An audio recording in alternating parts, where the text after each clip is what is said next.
Bienvenidos al Timón del Mundo. Hoy tengo el placer de contar con Tania, Nacho y Marta. ¿Qué tal estáis?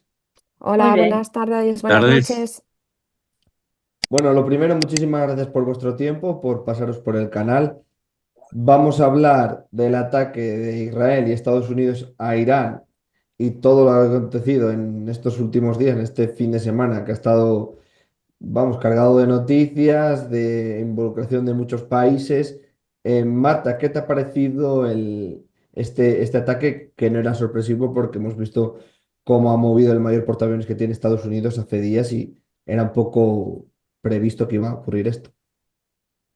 Bueno, no ha sorprendido que la decisión final que se iba a tomar era ofensiva contra Irán en el momento en que eh, las negociaciones en el ámbito diplomático se veía que no estaban dando buen resultado. Y sobre todo porque la inteligencia sobre el terreno estaba dando señales de que se estaba abriendo una oportunidad única para descabezar los elementos más hostiles del régimen que todavía estaban vivos y estaban activos después de la incursión de la operación de junio del año pasado de los 12 días. Y es verdad que para Israel era un momento crítico porque se habían juntado todos los elementos políticos, económicos, de inteligencia en un mismo lugar y para Israel era el momento adecuado. Y en ese sentido, que coincidía además con un fin de semana, con un Shabbat, con un Purim, con el fin de las negociaciones, pues la acción militar ya directamente con el objetivo claro de descabezar el régimen, que descabezar el régimen no significa desmontar la República Islámica ni acabar con la República Islámica, simplemente descabezar el régimen actual para redirigir la República Islámica o lo que quede de la República Islámica hacia otra cosa, que veremos con el tiempo cómo se define y cómo se termina llamando, pues era algo previsible. También es lógico pensar que después de tantísimo tiempo desviando, mandando elementos militares y toda la potencia de fuego de Estados Unidos a la región con todo lo que implica de gasto económico, de liderazgo, etcétera, iba a ser muy difícil que aquello no se utilizara para un intento de provocar, por ejemplo, de provocar un cambio significativo en el régimen.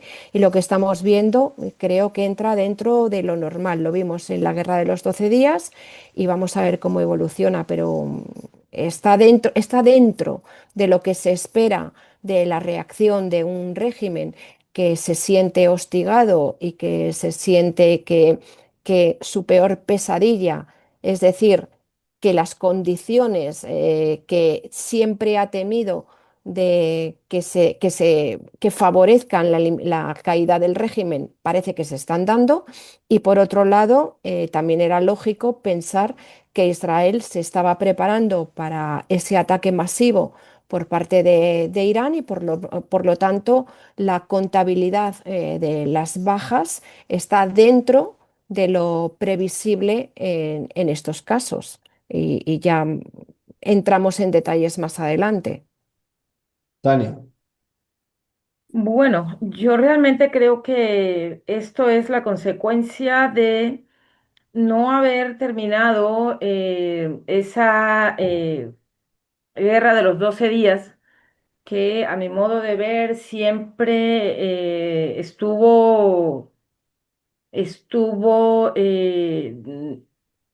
¿cómo decirlo? Estuvo fallida, sí, es decir, allí faltó realmente, sí, provocar en ese momento el cambio de régimen. Entonces, aquella guerra se acortó cuando no se debía.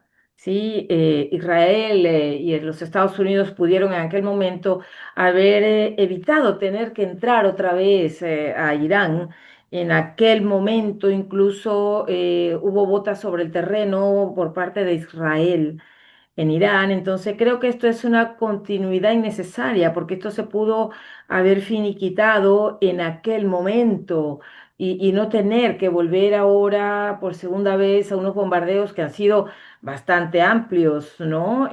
Sobre el propio Israel nuevamente. Bueno, ya ha pillado muchos más países del Golfo Pérsico. Entonces creo que esto es la consecuencia de aquella guerra que no se terminó. Bueno, ¿qué hay respecto de esto del cambio de régimen? Yo sí tengo una perspectiva bastante diferente de la que les escucho aquí a los españoles. Definitivamente sí va a haber un cambio total de régimen allí. Esto es, una vez más, quiero recalcar, esto es una vez más la doctrina Delta de Donald Trump. Sí, si pudiera haber botas sobre el terreno en este momento estadounidenses en Irán, podría haberlas tal cual las hubo en Venezuela. Sí, esta es una operación para cambiar de régimen y se va a cambiar de régimen, va a dejar de ser una república islámica. No debemos esperar que sea ya en este momento, ni siquiera este año. En Venezuela no va a haber seguramente elecciones este año, pero las habrá, por lo menos se programarán este año para hacerlas en el 2027, en todo caso antes de que se vaya Donald Trump. Sí, esto lleva tiempo, por supuesto, ¿no? Entonces, ellos tal vez logren montar un nuevo ayatolá, aunque yo realmente lo dejo digamos, sobremojado, no creo que sea posible hacerlo.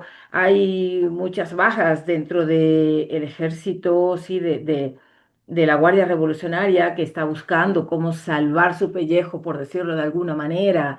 Entonces, creo que con dificultad, con mucha dificultad, esta gente podrá tomar una decisión para nombrar un nuevo ayatolá y que ese ayatolá nuevo ejerza.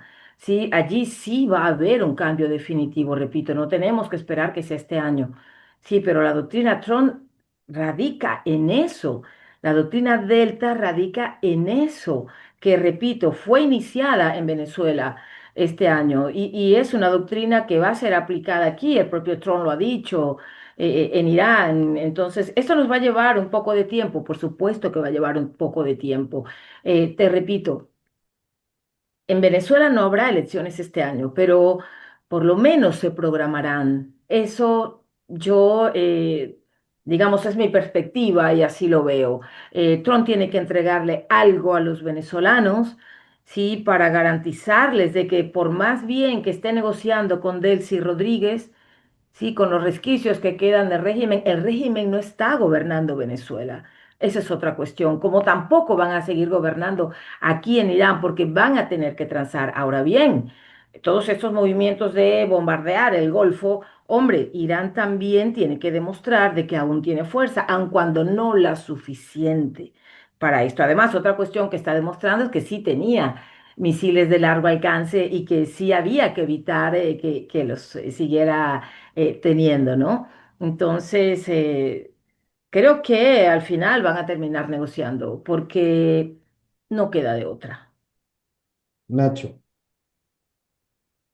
A ver, yo soy bastante pesimista con, con lo que viene porque creo que Trump encontró varias limitaciones en este ataque. El primero es inmediatamente anterior al ataque, creo que fue Marta quien mencionó, los ataques de junio del año pasado fueron anunciados como la destrucción del programa nuclear. Fueron un éxito, que ya no había más uranio, y la realidad es que era mentira. No voy a usar eufemismos. Entonces, ahora tiene que demostrar que hay algo verdadero que está logrando. ¿Cuál es el problema? No sabemos muy bien, realmente no sabemos cuáles son los objetivos. Terminar con el programa nuclear, negociar, empujar a Irán a negociar, terminar con el sistema de producción y lanzamiento de misiles, acabar con el régimen, hacer un cambio en el régimen. Es que ninguno de nosotros sabe. Yo creo que ni siquiera el gobierno de Estados Unidos lo sabe. Y ese es un enorme problema, porque también partimos de otra premisa que para mí es uno de los mayores errores que estamos cometiendo y que también que muchos lo cometimos con el 7 de octubre, y es eh, pensar a los iraníes como gente retrasada o medieval. Y la realidad es que son ajedrecistas. De hecho, el 7 de octubre fue para quebrar los pactos de Abraham. ¿Y dónde están los pactos de Abraham?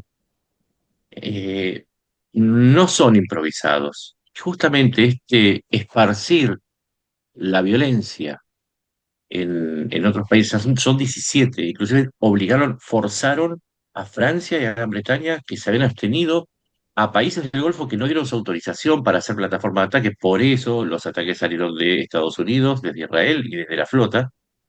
Lo forzaron a entrar para que todos ellos presionen a Estados Unidos a favor de una salida diplomática, o que por lo menos reconsidere su decisión de sacarlos.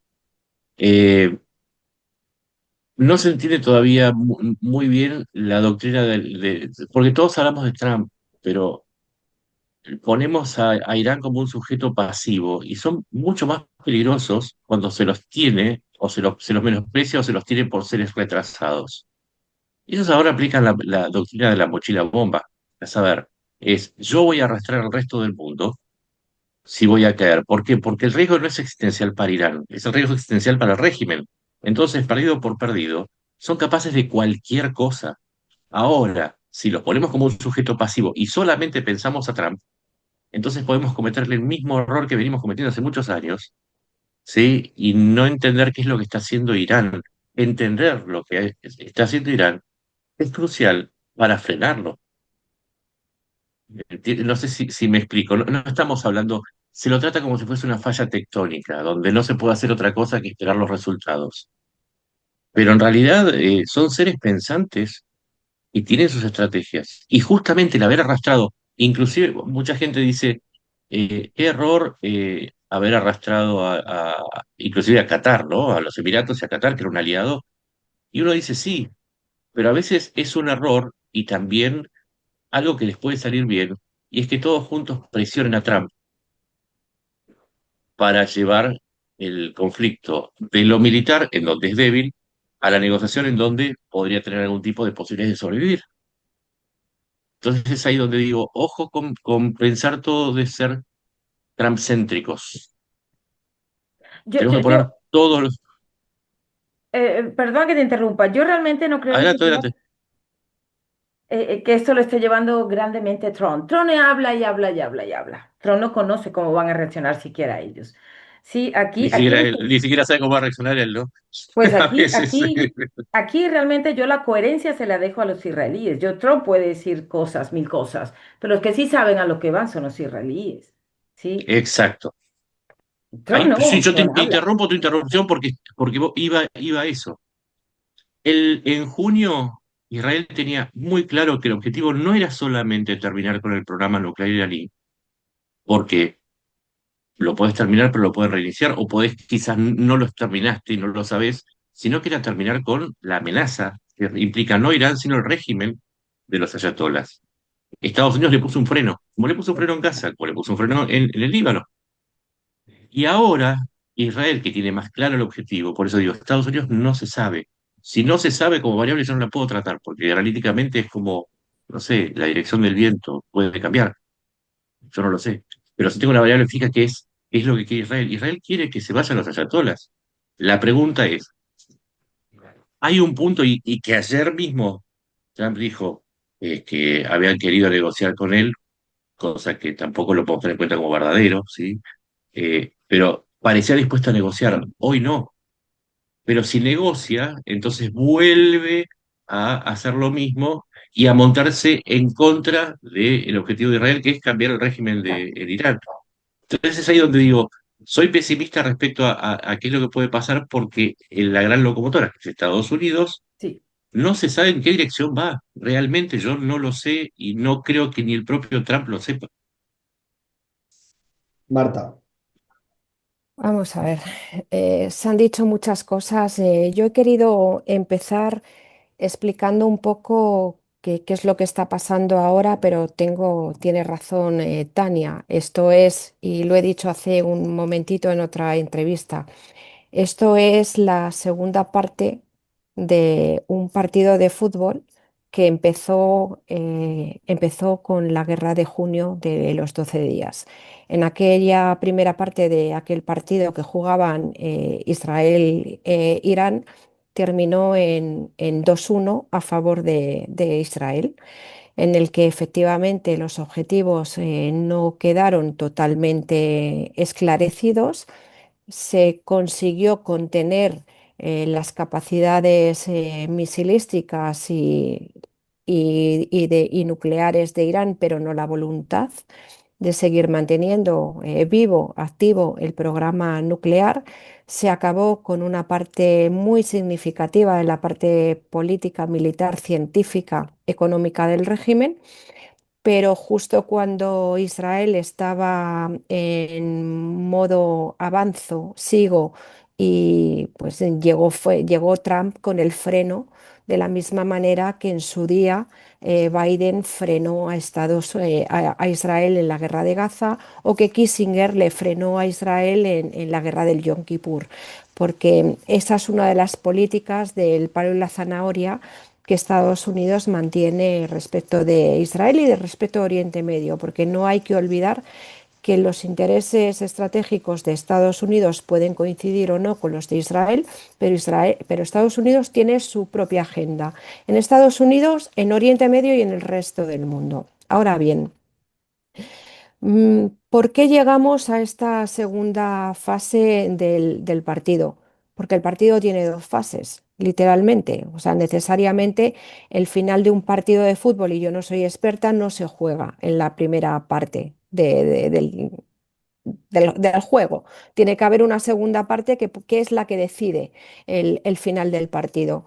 Y en esta segunda parte, en la que durante el recreo de los dos actores, Irán ha mostrado sus cartas, ha decidido que continúa con el programa nuclear, que se sigue haciendo fuerte, que continúa engrasando su maquinaria misilística, que sigue siendo un actor hostil en Oriente Medio y sobre todo para Israel, que Estados Unidos no termina de ver que es una amenaza directa para los intereses estratégicos de Estados Unidos, pero que a lo largo del tiempo se está viendo, sobre todo cuando Estados Unidos ya deja muy claro en la publicación de su estrategia de seguridad nacional que Israel es el actor estratégico fundamental en Oriente Medio, que Europa ni está ni se la espera,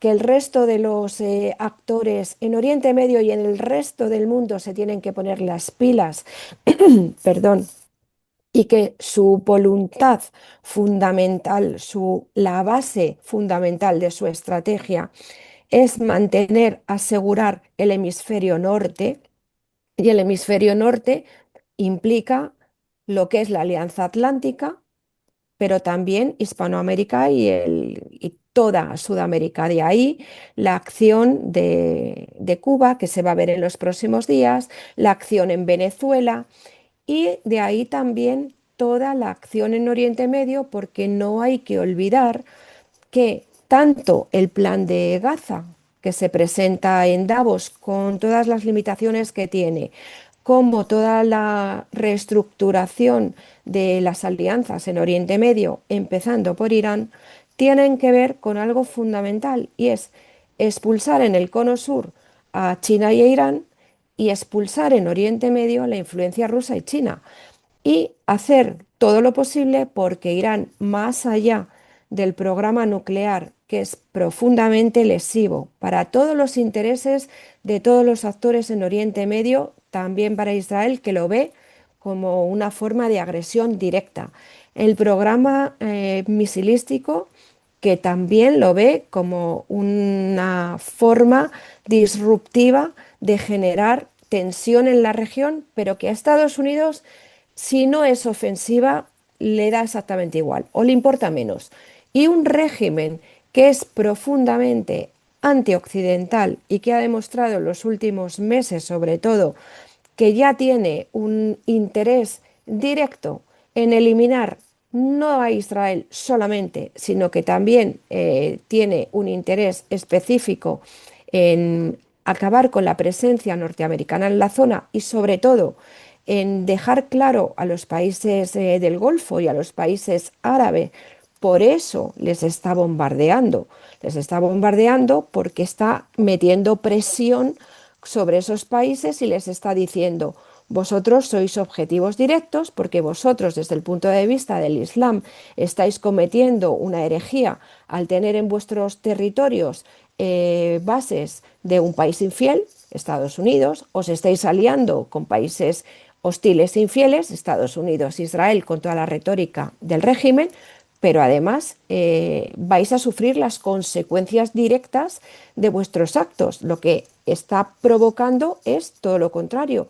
Si durante el 7 de octubre Irán tuvo éxito a la hora de quebrar o por lo menos pasar a un stand-by los acuerdos de Oslo o los acuerdos de Abraham y todo el sistema de alianzas que se estaba fundamentando en aquella época, ahora está uniendo otra vez a los países árabes del Golfo en la misma estrategia defensiva de la que se quería distanciar, porque una de los graves, de los miedos atávicos que tiene la República Islámica es que se den las condiciones necesarias para que dentro o por fuera haya un cambio de régimen y con todos los errores de las decisiones que está tomando, empezando por las que está tomando estos días, el fin del régimen, que como he dicho al principio, no significa el fin de la República Islámica, podemos hablar de ello, pero el cambio de régimen a la venezolana es factible. Yo fui muy Fíjate, pesimista en mi anterior intervención, voy a ser optimista ahora. Eh, por suerte quedó claro algo, y es que si Irán sobrevive a todas las sanciones, si sobrevivió, si se rehizo después de la Guerra de los 12 días, donde fue derrotado, es por sus aliados, básicamente Chile y Rusia. La parte buena de todo este cuento es que quedó en claro que Irán no es una entidad separada y que hay que ir contra las raíces del problema, digamos, la vertiente que alimenta al monstruo, ¿sí? La que viene de China y la que viene de Rusia. No olvidemos que Irán le provee de componentes y de la tecnología que usó Rusia para lanzar 57.000 drones. 57.000 drones contra la población ucraniana. Ahora los emiratíes, particularmente los cataríes y los de los emiratíes de los Emiratos Árabes Unidos, empiezan a darse cuenta que el mal negocio que hicieron al permitir, por ejemplo, que usaran sus estructuras para financiar a Hezbollah, Hamas y a los hutíes, ¿sí? Porque esa misma estructura es la que le permitía a Irán crear el sistema nuclear y agrandar su sistema militar. Ahora empiezan a darse cuenta que esos drones son más efectivos de lo que pensaban porque incorporaron tecnología rusa. Y también se dan cuenta que pese a las sanciones que tiene Irán, esos drones que fabrica y esos misiles tienen abastecimiento de componentes porque vienen de China y porque se financian con el 90% del petróleo que vende Irán, que va destinado a China. Entonces empieza a entender que hay un eje. Es como aquel viejo eje, igual de autoritario, pero que además estamos a tiempo de frenarlo. Esa es la parte buena. Mientras tanto, en Ucrania, Ucrania empieza a avanzar y no es casual. Hay un cambio de marea. Quizás uno hace un tiempo se quejaba de que el gobierno de Israel, y creo que con justísima razón, no fuera lo suficientemente duro con Rusia. Y esto es real.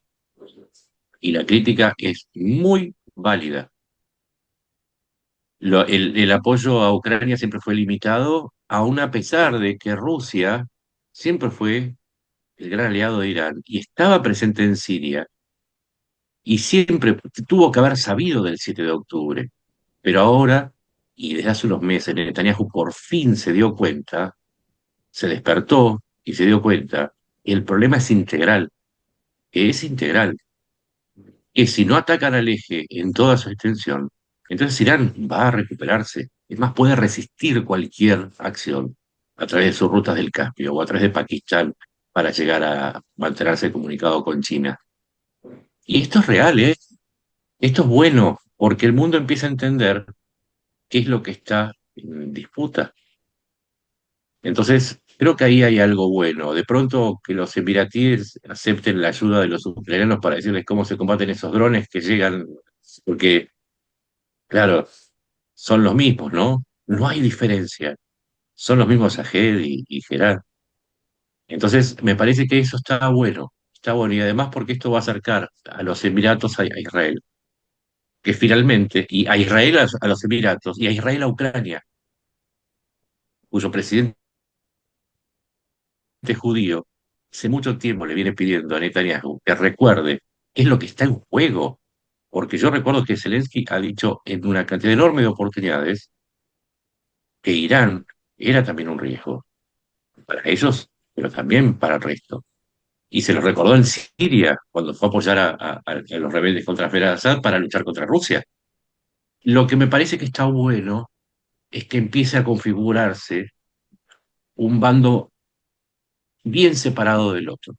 Eso está bueno y eso está muy bien, porque en última instancia es mejor ordenar la tarea y derrotar al eje autoritario, que incluye, por supuesto, a Irán, ¿no?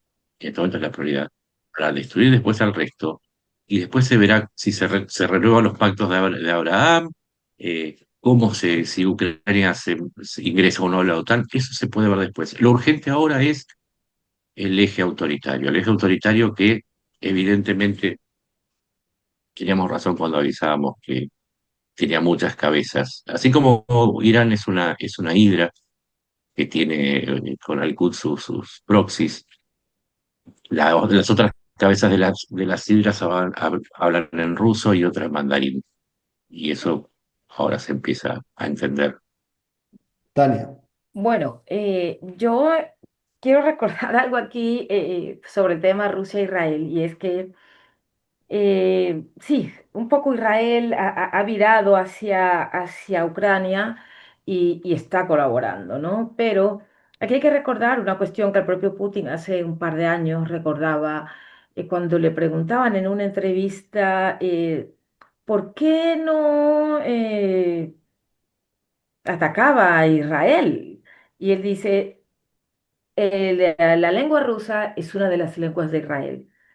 Allí hay 2 millones de rusos, por lo tanto yo no puedo atacar a Israel, ¿no? Y por eso seguramente es que Netanyahu se entiende tan bien con Putin, ¿no? Tiene allí 2 millones de rusos. Entonces, ya sabemos cómo se comporta también Putin cuando ve que hay un ruso por allí hablando en cualquier lugar, ¿no? Cuando dice que hay que ir a protegerlo, entonces, pues también, claro, el poderío también militar israelí también es complejo ir contra Israel, ¿no? Ahora bien, estoy de acuerdo contigo, Nacho, en muchas cosas que se vienen aclarando cuando tú hablas de un eje. Sí, podríamos hablar incluso en este momento de la historia de un eje y de unos aliados, igual que en la Segunda Guerra Mundial, ¿no? Ahora bien, cuando tú mencionas parece que se están dando cuenta y Qatar se está dando cuenta y los Emiratos Árabes, bueno, de los Emiratos tengo que decir que la última vez que el senador Lindsey Graham estuvo en Jerusalén, que fue hace tal vez 10 días, él decía, el primer ministro Netanyahu me ha autorizado para decir lo siguiente, y es que él está sorprendido del nivel de colaboración de los Emiratos Árabes con Israel. El propio Netanyahu está sorprendido, imagínate ahora. ¿Quién creo yo que es bueno que se hubiese despertado? Bin Salman y sobre todo hoy que le bombardearon Aranco, ¿no? Ujú. Entonces, eso es bastante bueno que se haya despertado Bin Salman. Qatar queda, yo diría que un poco decepcionado porque Qatar es aquel régimen opaco, circunstancial, que está de momento contigo y mañana no, pero que igual está con el islamismo. Eh, Ahora, ¿quién creo que no se ha despertado realmente? Y debería despertar, es Europa. Sí, en un papel que debo decir que es bastante lamentable para la historia, ¿no? Europa sale en tromba a decir al segundo día en sus cuentas de X, todos los gobiernos casi, yo no he participado en esto, yo no he participado en esto, yo tampoco he estado, ¿no? Entonces yo decía, a ver, pero ya han derribado al ayatolá.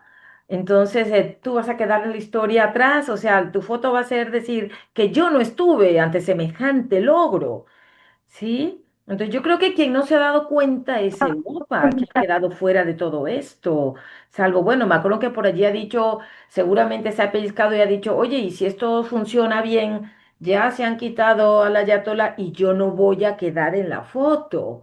Francia no va a quedar en la foto, ¿no? Entonces, creo que Europa debe reflexionar bastante, porque al final la respuesta de los países del Golfo acompañando a Estados Unidos y a Israel va a terminar dejándonos una foto bastante diferente, como que, oye, que los aliados de Estados Unidos están es allí, allí en el Golfo, que ya en Europa parece que no.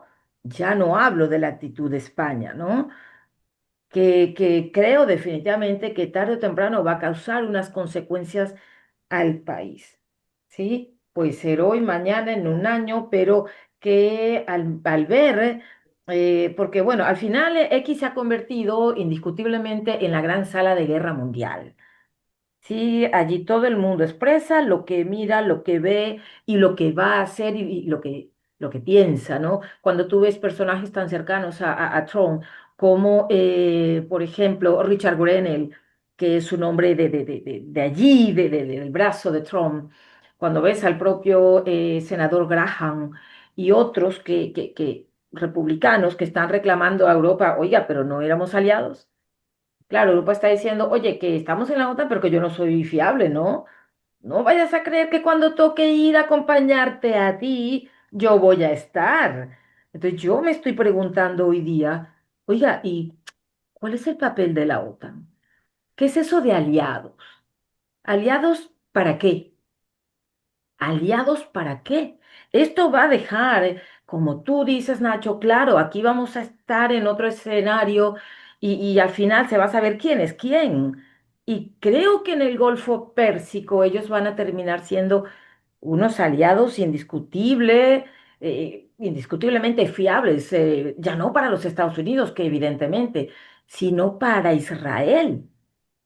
Aquí va a salir ganando Israel, fortalecido, ¿sí? Ante el cierre de puertas de Europa, definitivamente Israel va a salir muy fortalecido en la región con sus vecinos. Entonces, yo sí me estoy preguntando realmente. Y entonces, ¿qué es aliado? ¿Qué es ser un aliado? ¿Puedes confiar en mí? Y si atacan a los Estados Unidos, aquí mismo, en Europa, en los intereses estadounidenses, aquí, ¿sí? En la base en Alemania, por ejemplo, ¿qué pasa? ¿Cuál sería la actitud de España? ¿Cuál sería la actitud de Francia? Entonces, yo sí me estoy preguntando, ¿qué es ser aliado entonces? ¿Dónde están los aliados de la OTAN en este momento? Pero Tania, si esa pregunta también se le puede hacer a Estados Unidos con Ucrania. ¿Por qué? Porque Ucrania, Europa está dormida, hasta eso estoy de acuerdo contigo. Pero en Ginebra se ha puesto de acuerdo Trump con Putin y no han querido que Europa aparezca en las negociaciones. Ahí no han dejado sentarse en la Es mesa a que Europa. Ucrania no pertenece a la OTAN y no es un aliado Ya, estadounidense. pero escúchame, pero igual que estoy en la parte que estoy de acuerdo, Estados Unidos de Europa, de acuerdo. Pero es que Estados Unidos está dejando de lado en la guerra de Ucrania al papel de Europa, la está ninguneando. Entonces, es decir, por una parte te entiendo, pero por la otra también te digo que Trump no quiere, o sea, Europa la desprecia. Entonces, ¿cómo va a ser? A un aliado no se le desprecia. No, no, no, yo en eso no estoy de acuerdo realmente. Yo sí voy a insistir en algo. Europa tiene la responsabilidad sobre sí misma. Y Trump lo que le está Mm. diciendo es, Trump está reclamando y está haciendo un reproche a Europa desde que se subió y le está diciendo, tú estás cambiando, ¿sí? Y entonces es cuando habla de la inmigración y él dice, yo quiero la otra Europa, la anterior Ahora bien, también necesito que se defienda porque también los Estados Unidos tienen intereses en otros lugares. Entonces, no está mal que tú seas quien se defienda. Mira, Israel ha dicho, oiga, tengo un plan que ya empecé para que dentro de 10 años yo no dependa de ustedes, señores de Estados Unidos. Y eso le ha encantado a ellos. Les ha encantado. Por eso, como mencionabas, Marta, en el documento de seguridad nacional, sí, y en el de defensa también de los Estados Unidos, está Israel como ese aliado fiable. Utiliza, de hecho, una palabra que en este momento no recuerdo, pero muy significativa para decir, contigo sí voy. Y menciona precisamente eso, ese programa de Israel, ese objetivo a 10 años de ser independiente de los Estados Unidos en materia de defensa. Entonces, si lo hace Israel, que es un país, ¿cómo no querer hacerlo Europa? ¿Qué hay de malo en defenderte tú mismo? Yo no creo que haya muy malo en eso. Yo no lo entiendo como un desprecio a Europa. Yo lo estoy entendiendo como un reproche y como una exigencia. Señores, defiéndanse. Eso es lo que Eso, Sí, yo. igual hay una cuestión que es matemática. Antes, Estados Unidos destinó en el año 2024 $61.000 millones para defender a Ucrania. ¿Sí? Que en la defensa de Ucrania también había una defensa de Israel, porque debilitaba al principal socio de Irán. Sí, Ahora bien, desde que asumió Trump, y en esto coincido con el planteo con la observación de Alberto, Trump varía el discurso, y acá es donde yo creo que hay un problema grave para Israel, que es el doble discurso de Trump, que por un lado es un benefactor de Rusia. Yo ya a esta altura no tengo pelos en la lengua, claramente está beneficiando a Rusia, ¿sí? Porque le exige todo a Ucrania, pero no le da dinero como los 100.000 millones, perdón, 110.000 millones de euros, que es mucho más que los dólares, que le destina a Europa. Entonces, si Europa, y en esto yo lo entiendo de esta manera, yo no creo yo sí creo que coincido que hay un desapego estratégico que es un error grave, porque ahora Estados Unidos necesita aliados. Digo, lo de Groenlandia fue una agresión innecesaria contra Europa. Los aranceles, les recuerdo a todos que Rusia no le pusieron aranceles nunca, pero a Europa le puso un 25% para dejárselo después en el 15 y bajarlo al 10. Entonces, acá hay un divorcio en Occidente que tiene mucha responsabilidad Trump, muchísima, porque vos bien lo dijiste, vos decís, Israel está haciendo, y yo creo que es lo correcto, ¿eh? Es lo correcto, totalmente, un plan a 10 años. totalmente, Ahora, absolutamente correcto. Europa lo hace, Europa formuló un plan para autoabastecerse de armas sin depender de Estados Unidos ni de nadie más, y la respuesta fue de Estados Unidos que iban a haber sanciones para los europeos por hacer lo mismo que hacía Israel. Y además un discurso de MAGA diciendo que no había que Sí. intervenir, no había que intervenir en Ucrania, porque una guerra fuera de nuestra frontera nos tenemos que ocupar de la inmigración de las drogas, pero ahora van a Irán. Entonces yo creo que es la esquizofrenia, y en este sentido creo que la palabra está muy bien utilizada, la esquizofrenia en la política exterior de Trump, en donde dice una cosa y después viene otra, le termina favoreciendo a Irán, porque justamente lo que no encuentra en este momento Irán enfrente es una alianza cohesionada que previamente la esquizofrenia de la política exterior de Trump se encargó de dinamitar. Entonces, me parece que está bien hablar de Europa, pero si vamos a ser justos, carguemos también, carguemos también los errores de Trump en el análisis, porque ahí ha cometido errores de base. Digo, Los que no quieran. creo digo, ¿a quién favorece, más allá de que favorece a Rusia, el haber cortado la asistencia militar que se la da a Israel? Porque, insisto, Estados Unidos ayuda a Israel, pero no ayuda a Ucrania, y vos decís, ¿pero por qué? Si decís que se tiene que arreglar solo, entonces que se arreglen solo los dos o ninguno. En ese tipo de locura política, pues es una locura política, porque si vos me estableces una regla, es como en cualquier deporte. Si vos me decís, no, te voy a penalizar porque la tocaste con la mano, porque es fútbol, pero después viene Putin, la agarra con la mano y dice, no, ahora es básquet o es vóley. Entonces, pongámonos de acuerdo respecto a qué le criticamos a Europa, porque en definitiva, insisto, si Europa comete errores, carguemos los errores de todos, porque y todo esto apoya a Rusia y a Irán, y a China, y a Bielorrusia, y a a Corea del Norte, y al chavismo, que todavía no se fue. Marta, que hace Digo, que no habla. A ver, yo creo que más allá del lenguaje infantil que utiliza Trump a la hora de calificar o de dirigirse a los dirigentes políticos, el lenguaje que utiliza en sus tweets, en sus mensajes, que parece literalmente que está dirigido a tontos, a disminuidos psíquicos o a niños pequeños. Creo que hay una estrategia detrás muy firme, muy consolidada y muy inteligente, sinceramente. Cuesta verlo si te quedas en la parte externa del lenguaje, de la parte simbólica, de te quito Groenlandia si no me lo das, porque puede parecer a pataleta de niño pequeño. Te pongo aranceles del 100%. Bueno, no, te los bajo a 70, venga, te los dejo en 20.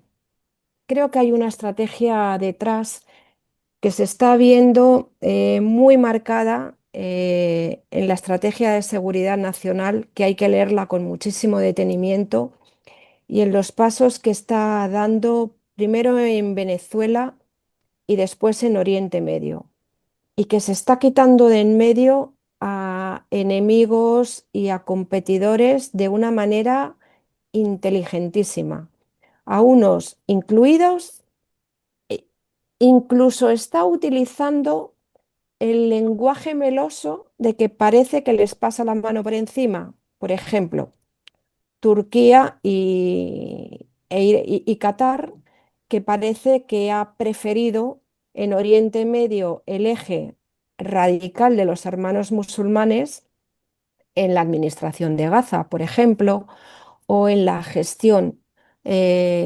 posconflicto en Líbano y en Siria de estos dos países, respecto o en detrimento del eje más moderado liderado por Arabia Saudí, Emiratos, en el que encajaría Israel. Pero con este juego que vemos en Irán, me parece magistral, sinceramente. Primero empieza la primera parte de esta segunda parte del partido, empieza con la presentación en Davos del Plan de Gaza. Un plan que es muy discutible, que no entra, que no está dentro de esta conversación porque daría para un post entero y exclusivamente dedicado a eso, pero que deja muy claro que más allá de la gestión del conflicto palestino, que es residual, lo que le interesa es modificar las estrategias de seguridad en Oriente Medio y las alianzas en Oriente Medio para crear un eje que una Gaza con Tel Aviv, con Líbano, con Egipto, con Creta, o sea, con Chipre, con Grecia, en el que se incluye también Israel. Otro eje alternativo, pero o sea, coincidente, en el que están Arabia Saudí, Emiratos, en el que encaja también Israel, que pasa también por la zona del Golfo. Y en ese eje, sí o sí, tiene que atraerse a Irán. Independientemente de que para Israel Irán sea un problema que va más allá de la seguridad nacional, porque es un problema de, de existencia, a nivel de Estado, porque se ve comprometido, y que para Estados Unidos es un problema simplemente de encaje en ese sistema de alianzas, lo que tiene muy claro es que tiene que que sacar a Irán de la ecuación del eje que tú mencionabas, Nacho, ruso-chino. ¿Por qué? Porque Irán es un actor geopolítico fundamental en Oriente Medio y no hay estabilidad en Oriente Medio si Turquía, si Irán y si Israel, estos tres países que además no son árabes, ninguno de los tres, no están de alguna manera equilibrados. Y la única manera de atraer a los tres países que tienen diferencias estratégicas muy gordas entre ellos es que estén dentro del mismo eje, al mismo tiempo que se carga a un competidor estratégico fundamental que es China. Irán es la gasolinera barata de China y es el almacén y el proveedor tecnológico de Rusia. No vamos a entrar en por qué razón Israel y Rusia mantienen con Ucrania este tipo de ambigüedad, porque lo ha explicado muy bien Tania, yo lo he explicado en un artículo que se ha publicado esta mañana, y es que tiene que ver con la presencia judía de origen ucraniano y de origen ruso en Israel. Y es que además Israel necesita sí o sí que Rusia haya hecho la vista gorda en Siria cuando lo pasaban los aviones rumbo a Irak, rumbo a Siria para desmantelar el eje de Hezbollah y rumbo a Irán. Por lo tanto, necesitaba un ten con ten. Y la única manera de agradar a Rusia era no mostrar explícitamente un apoyo a Ucrania, pero lo hacía de forma indirecta, porque desde el punto de vista de valores, Israel y Ucrania comparten esa sensación de ser un país aislado, un país que su seguridad y su independencia nacional está en riesgo, etcétera. Eso está ahí.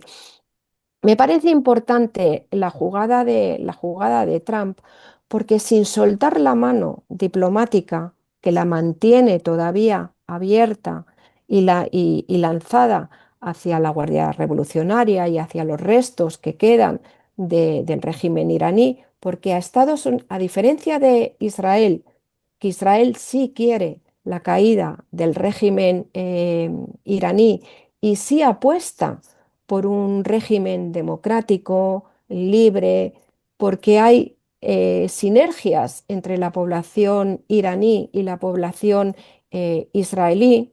A Estados Unidos le importa un bledo, y perdonarme la expresión, si en Irán hay una dictadura militar, una dictadura teocrática o un régimen No que importa nunca. se comporte de la Total. manera que se comporte siempre y cuando esté alineado con su eje. Y lo importante para Ucrania y para Rusia, continuando con el argumento de Nacho, es que si se logra que en las próximas semanas, que ya veremos cómo deriva esta guerra, pero si más allá de lo que estamos viendo del envío de misiles y de que si cae un misil por aquí o por allí, y vemos el panorama en amplio y vemos que al final Irán da el brazo a torcer y se alinea con Estados Unidos y con Irak y con Israel, aunque no sea de una manera abierta, pero ahí está, la jugada es magistral porque Estados Unidos se carga literalmente a Rusia y a China, porque todo el potencial militar de los restos del potencial militar y del potencial económico y del potencial tecnológico que tiene Irán van a ir para apoyar a Ucrania en detrimento de Rusia. Entonces, y eso sin contar que la gestión del petróleo que tiene, de las grandes reservas de petróleo que tiene Irán, no van a caer en manos del competidor chino que se los vende por un tercio de lo que vale en el mercado libre, sino que lo va a tutelar Estados Unidos. No significa que se vaya a quedar con las reservas de petróleo, pero sí las va a tutelar en el sentido de que Irán va otra vez a entrar en el mercado internacional y va a jugar. Esta vez, eso sí, veremos la gracia que le hace a Arabia Saudí, porque un Irán libre, un Irán democrático o un Irán prooccidental con una sociedad iraní profundamente secular, a pesar de que hay elementos que todavía son afines al régimen, a ver qué gracia le hace Arabia Saudí, porque esto es otro tema de debate.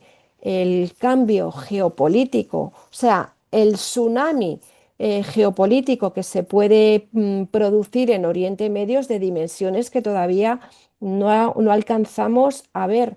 Y por eso Israel está apostando por dos tipos de alianzas. La alianza firme con Estados Unidos y con los actores que junto a Estados Unidos pertenecen al eje suní moderado, Emiratos, Arabia Saudí, Chipre, Grecia, Egipto, Jordania y todo lo que implica las rutas energéticas en el Mediterráneo Oriental. Y por otro lado, como decía Tania, está diversificando sus alianzas políticas, estratégicas y económicas, abriéndose a una alianza estratégica con un actor que es hostil, cuando no competidor también de China, que es la India. Se está asegurando el control de todas las rutas energéticas marítimas y comerciales de Oriente Medio, se está asegurando la estabilidad de su papel político y de liderazgo en la región y se está asegurando el apoyo de una de las superpotencias en alza, demográficamente más grandes, tecnológicamente más potentes, un mercado de 1.400 millones de personas y un país nuclear. Entonces, si esta jugada sale bien, por eso digo que pese a todo el lenguaje de deficiente mental que utiliza Trump, le sale, le sale gordo, el cambio tectónico que se viene en Oriente Medio para las siguientes generaciones es brutal y eso no significa que se vaya a producir pasado mañana ni dentro de 5 semanas, pero se están empezando a subir los peldaños para que esas condiciones se den a largo plazo. Vamos, yo lo veo así, ¿eh? Chicos, no sé si queréis añadir algo más. Yo lo que quiero agregar es que no demos por sentado nada, no anticipemos nada respecto, no por decir bueno, sino por respecto a cómo va a ser este conflicto en particular, esta etapa del conflicto. Escuchamos que en 2 días estaba finiquitado y la verdad es que no tenemos idea qué va a suceder. Si alguien me decía que iban a haber 17 países metidos en un conflicto, 18 contando a Irán, o 20 contando a China y Rusia, yo le diría que estaba loco. No me parece bueno anticipar resultados. Ya venimos curados con aquel ataque de junio donde supuestamente se terminó con el programa nuclear iraní. No sabemos, es Medio Oriente, ¿sí? Medio Oriente está blindado contra los profetas, ¿sí? Pero me refiero a los profetas nuevos, ¿no? Profetas antiguos sobran, pero de los nuevos profetas que dicen no, ya ganó tal, no, Irán va a resistir, no sabemos nada, no tenemos idea. Si alguien me dice que el sábado cuando empezó el ataque tenía idea que íbamos a llegar a este punto, yo lo felicito y le doy mis ingresos por los próximos 10 años, porque estoy seguro que no existe esa persona, por supuesto, porque además mis ingresos los necesito.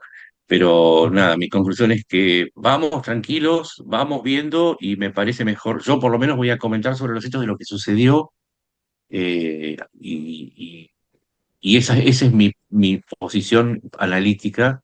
Eh, Más allá de eso, no tengo, estoy más perdido que Jamenei entrando al infierno. Bueno, mira, yo para concluir diría, para mí aquí el adulto de la situación es Israel. Eh, Mira, son tan realistas y lo tienen tan claro y tienen claro cuál es su objetivo, que Trump ayer mismo repetía nuevamente que esto durará pocos días, ¿no? y habla de 4 semanas, mientras que Israel hoy decía, oiga, esto no es una cuestión de pocos días.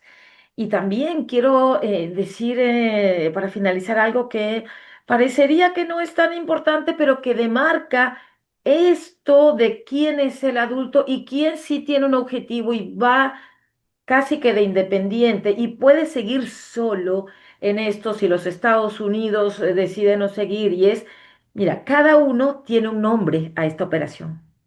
Los Estados Unidos le tienen un nombre, los israelíes le tienen un nombre.